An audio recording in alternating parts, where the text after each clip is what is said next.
আলহামদুলিল্লাহ, আজকের ছাদ বাগানের হারভেস্টিং প্রায় এক মুঠো বরবটি আমাদের জন্য তো এনাফ, তিনজন মানুষ।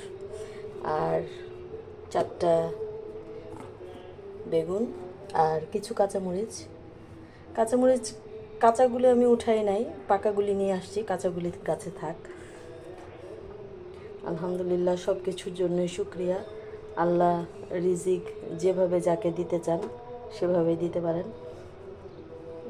একটুখানি গাছে মাশাল্লাহ আল্লাহ এইভাবে রিজিক দেন মানুষকে, এটাই সবচেয়ে বড় কথা।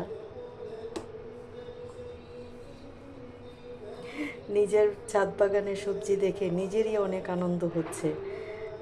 আল্লাহর কাছে কি বলে যে শুক্রিয়া আদায় করবো সেই ভাষাই নেই। সব কিছুর জন্য আলহামদুলিল্লাহ।